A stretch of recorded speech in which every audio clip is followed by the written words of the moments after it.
الصلاة والسلام عليك يا حبيب الله. الصلاة والسلام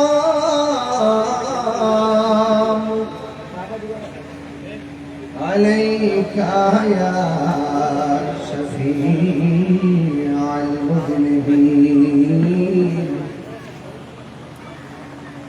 الصلاة والسلام عليك يا رحمة للعالمين.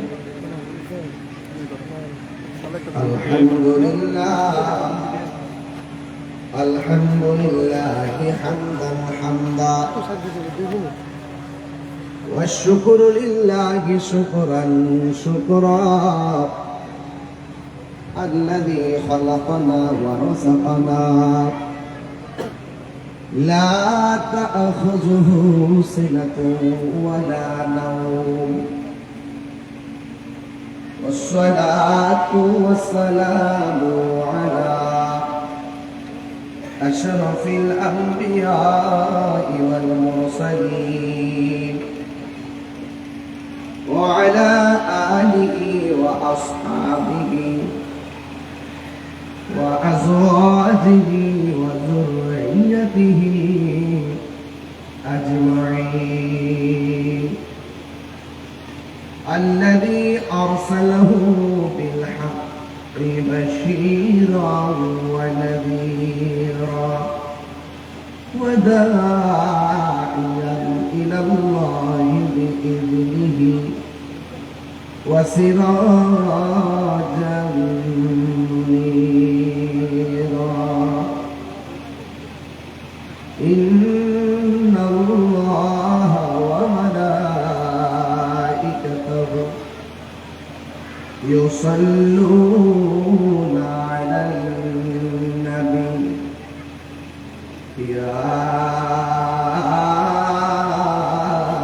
أيها الذين آمنوا صلوا عليه وسلموا تسليما.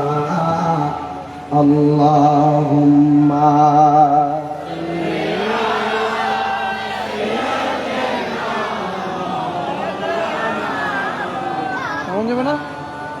وعلى آل سيدنا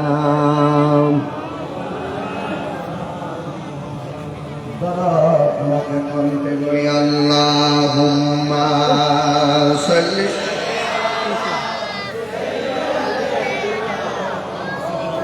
على محمد وعلى آل سيدنا.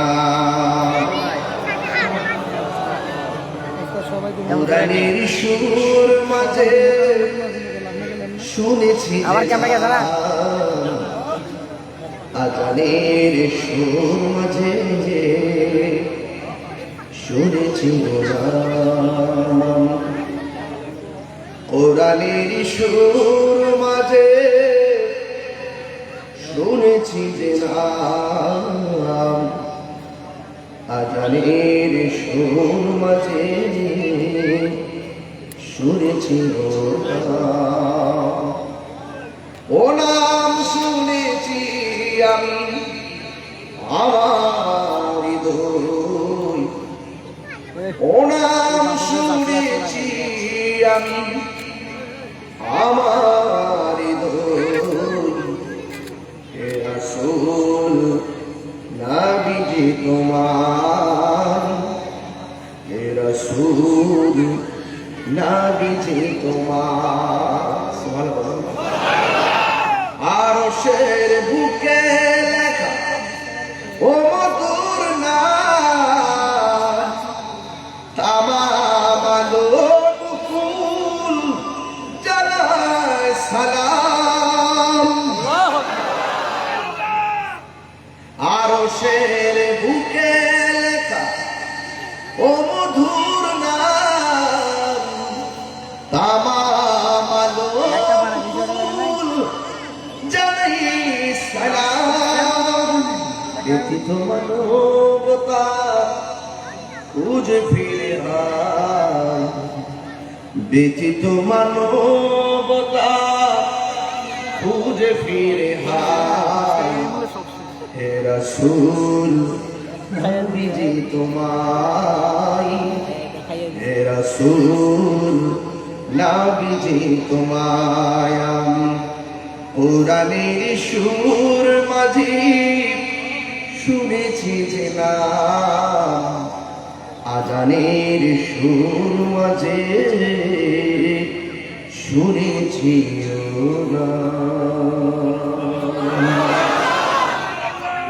উপস্থিত আজ মুশরাক দক্ষিণ চন্দ্রা পটিয়া 10 দিন ব্যাপী পবিত্র সুহাদে কারবালা মাঠে আজ উদ্বোধক বাংলাদেশ সুপ্রিম কোর্টের সম্মানিত আইনজীবী অ্যাডভোকেট মোহাম্মদ রেজাউল করিম আলমদার সাহেব, প্রধান অতিথি বিশিষ্ট ব্যবসায়ী আলাজ মোহাম্মদ ইসমাইল সাহেব, আমার পূর্বে বক্তব্য রেখেছেন মাওলানা মোহাম্মদ হাসান কাদরী সাহেব, উপস্থিত আছেন আজকের মাহফিলের সম্মানিত সভাপতি বিশিষ্ট সমাজসেবক জনাব মোহাম্মদ নূর ইসলাম সাহেব, অনেক অতিথিবৃন্দ আমার মাহফিলে উপস্থিত, মোহাম্মদ তৈয়বুর রহমান সাহেব, মোহাম্মদ ইসহাক মিয়া সাহেব, আলা হাসান কেনান সাহেব, মোহাম্মদ বিলাল হোসেন সাহেব, মোহাম্মদ নাসিরুদ্দিন শেখ, মোহাম্মদ আফলাসুদ্দিন শেখ, মোহাম্মদ ফরিদুল আলম সাহেব, মোহাম্মদ শেখ, সালাম আলাইকুম মোহাম্মদ জাহাঙ্গীর আলম সওদাগর, মোহাম্মদ শফিউল ইসলাম বলিয়া।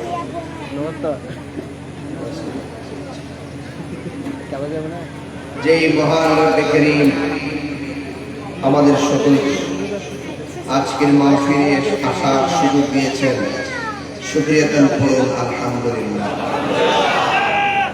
লাখ কোটি দরুদ ও সালাম ওই নবীজি নূরানি কদম মুবারকে যিনি হায়াতুন নবী, নূর নবী, গায়েবের খবর দেনওয়ালা হুজুরুল নূর সাল্লাল্লাহু আলাইহি ওয়াসাল্লামের উম্মত হিসাবে আল্লাহ পাক আমাদের সকলকে কবুল করেছেন। এই জন্য শুকরিয়া আদান সকলে করুন আলহামদুলিল্লাহ। ইন্তেজামিয়া কমিটির পক্ষ থেকে আমাকে বিষয় দেওয়া হয়েছে কোরআনের মর্যাদা, পূর্ববর্তী কিতাব সময়ের প্রতি বিশ্বাস, ঈমানে অঙ্গ এবং কোরআন মানব জাতির পূর্ণাঙ্গ জীবন ব্যবস্থা বিষয় আমাকে দেওয়া হয়েছে। এই বিষয়ের উপরে বেশি লম্বা চলা না করে মূল কিছু কথা বলেই আমি আপনাদের থেকে বিদায় নেব, যেহেতু আগামী দিনও মাহফিল আছে। 10 দিনব্যাপী মাহফিল আপনারা প্রতিদিন এভাবে আসতেছেন ক্লান্ত, এরপরও আপনারা যেভাবে প্রতিদিন 10 দিন পর্যন্ত মাহফিল করে রাখেন, এটা সাধারণ কোনো বিষয় না, সত্যিকার অর্থে আহলে বাইতের মহব্বত। ঠিক না? পবিত্র সোহাদে কারবালার সম্পর্কে আমার পূর্বের আলোচক আলোচনা করেছেন, বিশেষ করে আজকের উদ্বোধক অ্যাডভোকেট রেজাউল করিম আলমদার ভাই, তিনিও সুন্দর বক্তব্য রেখেছেন। আমি ওনাকে বলেছি অর্ধেক ওয়াজ হয়ে গেছে, আর বাকি অর্ধেক বাকি আছে। এই জন্য আমাকে যে বিষয় দিয়েছেন, এই বিষয়ের উপরে আমি শেষ পর্যন্ত ইস্তেকামাত থাকবে, বিষয়ের ভিত্তিক আলোচনা। কোরআন কোরআন অনেক দামি একটি গ্রন্থ, সঠিক কিনা বলে? যারা বলে আমরা শুধু কোরআন মানি, হাদিস মানি না, এদেরকে বলা হয় আহলে কোরআন। এদেরকে কি বলে? আহলে কোরআন। আমরা আহলে কোরআন না, আমরা আহলে কোরআন না। যারা বলে আমরা শুধুমাত্র সিয়াসিত্তার গ্রন্থ মানি, এর বাহিরে হাদিস মানি না, এরা হলো আহলে হাদিস।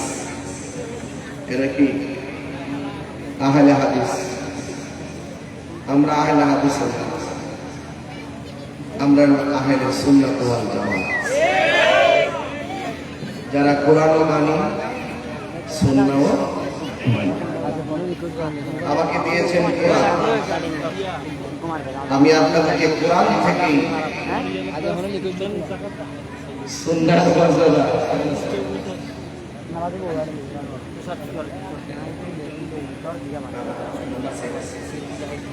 আমার ভাইরা, এই কোরআন যারা বলে শুধু আমরা কোরআন মানি, তারা ভ্রান্ত। তারা কি ভ্রান্ত? যারা বলে আমরা শুধু হাদিস মানি, তারাও ভ্রান্ত। আমরা সুন্নাহ মানি, সুন্নাহ। এই জন্য রাসূল বলছেন, আমি তোমাদের জন্য দুইটা জিনিস রেখে যাচ্ছি, একটা হলো কোরআন আর একটা হলো সুন্নাহ। নবীজি এই কথা বলে নাই যে আমি হাদিস রেখে গেছি। সব হাদিস মানা আমাদের জন্য ফরজ না, সব হাদিস মানা আমাদের জন্য ফরজ না। এই জন্য আমরা সুন্নাহ মানি, রাসূল সুন্নাহর কথা বলেছেন। এই জন্য আমার ভাইরা, এখানে আমাকে কোরআন দিয়েছেন, কোরআনের মর্যাদা, কোরআনের মর্যাদা রক্ষা করা আমাদের জন্য দায়িত্ব। কারণ কোরআনটা হলো মানব জাতির জীবন বিধান, পূর্ণাঙ্গ ব্যবস্থা, পূর্ণাঙ্গ জীবন ব্যবস্থা। The Holy Quran is the constitution of human life. এই কোরআন হলো মানব জাতির জন্য সংবিধান।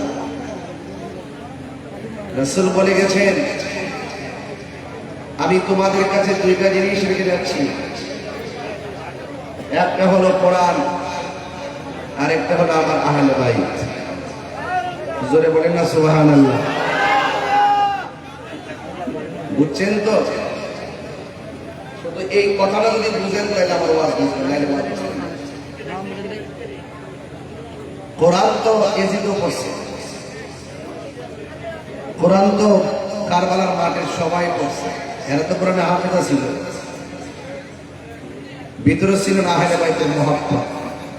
হাফেজ হওয়ার পরও, নামাজ পড়ার পরও তারা জাহান্নামী, তারা চলে গেছে বিভ্রান্তির পথে। কেন? অন্তর আহলে বাইতের মুহাব্বত।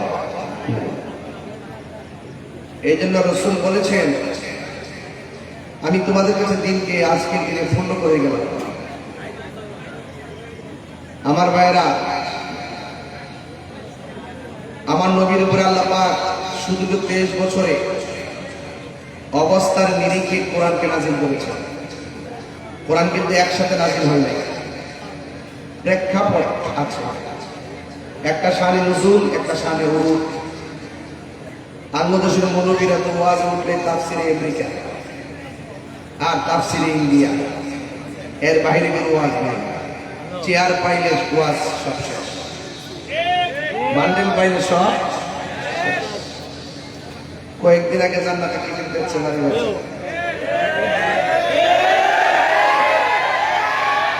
এখন আস্তে রাত হয়েছে, মানুষ ঘুমাইছে, আস্তে আস্তে শুনে আমার বিষয় দিয়েছেন শুনতে সময় মতো।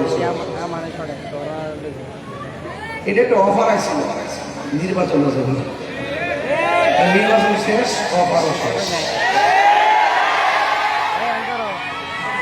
এই কথা যখন আমি বলি তখন বলে আমি নাকি বেশি কথা করি। আমি বেশি কথা বলি, আমি পাগলা বেশি কথা বলি, যে কথা বলি এই কথা খুব চিন্তা ভাবনা করি, ঠিক না বেটি? এই তো লোয়া জল বেশি গরম করি না, বলেন আলহামদুলিল্লাহ।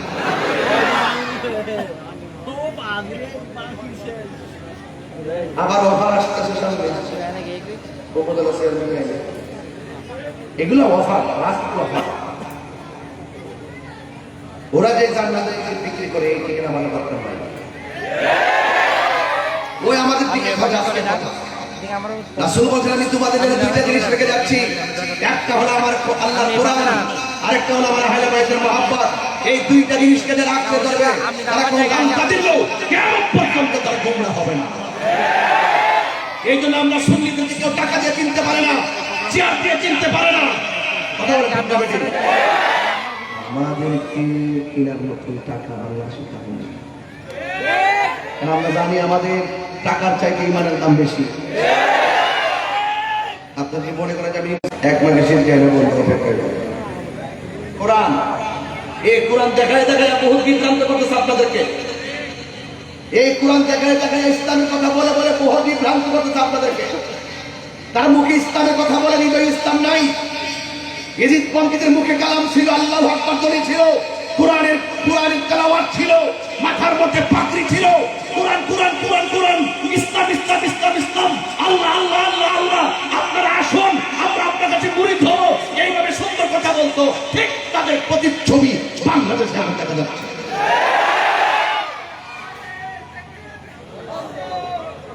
কোরআন কোরআন পড়লে একদম গোমরা হবে, কোরআন পড়লে একদম কি হবে?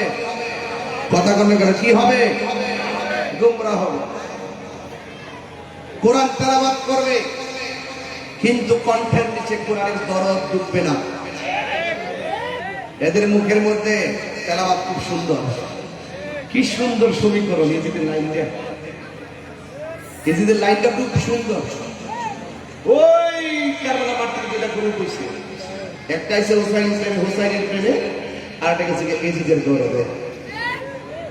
নাইলে কত সুদীরও দেখলাম একজন ওয়াজে বলতেছে এজিদের কোনো দোষ নাই, এজিদের কোনো দোষ নাই, নামাজ কালাম পড়তো, হয়তো রাষ্ট্র পরিশ্রমে কিছু ত্রুটি হইতে পারে, নাউজুবিল্লাহ কথা কেন লেগে তাহলে বোঝা গেল ওই উত্তর সরিয়ে এখনো বাংলার জমিনে। এজন্য আমরা সবার পিছনে নামাজ পড়ি, এটা ইমাম মুসাইদ কারবালার মাঠে শিখাই দিয়ে গেছেন আমাদের। আলাদা জামাত পড়ছে, আলাদা, এদের পিছনে নামাজ পড়ে না। কথা বলেন ঠিক কিনা? এই জন্য আমার বিষয় যে দিয়েছেন কোরআন মানব জাতির পূর্ণাঙ্গ জীবন ব্যবস্থা, তো কোরআন তো তারও না। এই কোরআনের ভিতরে অনেক রহস্য আছে। কি আছে? রহস্য আছে। শরীয়তের মৌলবীরা ওই রহস্যের দ্বার দাঁড়ায় না, এরা চোখে যা দেখে তাই বিশ্বাস করে। আধ্যাত্মিকতার মধ্যে একটা শব্দ আছে, সেটা তারা বুঝে না। বুঝতে পেরেছেন? আল্লাহর পক্ষ থেকে যে কালামটা দিয়েছেন কোরআন, বলুন এই কোরআনে কি কোনো সন্দেহ আছে? কথা বলে গেলেন, কোনো সন্দেহ আছে? তাহলে ওই কোরআনের মর্যাদাটা একটু তুলে ধরুন, তারপর সামনে যাবো। আল্লাহ রাব্বুল আলামিন বলেন যালিকাল কিতাবু লা রাইবা ফীহি হুদাল লিল মুত্তাকিন।